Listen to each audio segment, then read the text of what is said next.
Hi, my name is Brad Giannini, and my two words are dead and alive. You could say that I was once a stereotypical Christian. I went to church every Sunday, Sunday school, church on Sunday night, youth group on Wednesdays, and I went to a Christian high school. However, I didn't live a life of a Christian. Jesus says this of following after him and being a Christian. If anyone would come after me, let him deny himself and take up his cross daily and follow me. For whoever would save his life will lose it, but whoever loses his life for my sake will save it. And ultimately, I didn't want to give up my life to follow Jesus.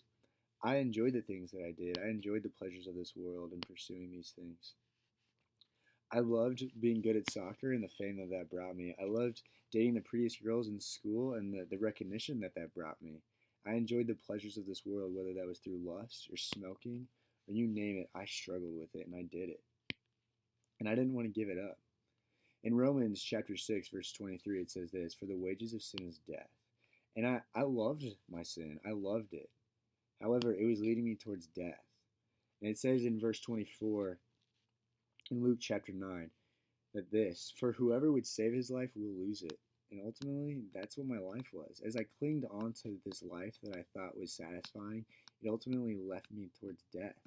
And then I was losing it. As I clinged on harder, it just slipped through my fingers more and more.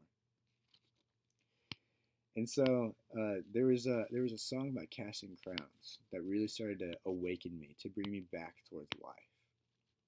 And the chorus went like this: "To know you is to want to know you more." And it's talking about knowing the Lord. And I always thought that I knew God because I went to church so much and I went to a Christian high school and I lived a Christian life, in a sense.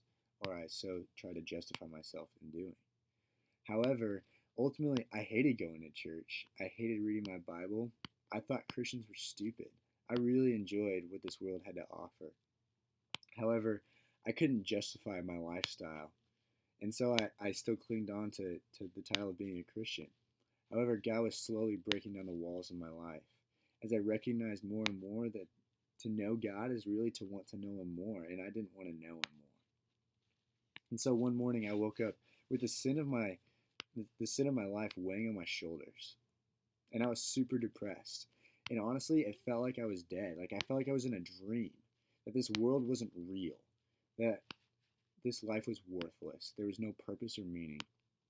And so our spiritual director got up and started talking about how Jesus has had victory over the sin in our lives. And that was it. That's what I needed. I needed to hear that there was a God out there that loved me and wanted to know me and was going to take on my life.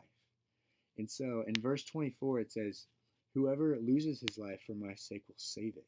And so I gave Jesus my life that day as he took on the sin and the punishment of my life. For the wages of sin is death. Jesus died to save me. And so I became alive that day. As I prayed to Jesus, he opened my heart and gave me life. I felt like I stepped out of that death, out of that dream into reality. And so I became alive that day. And so my two words are dead and alive.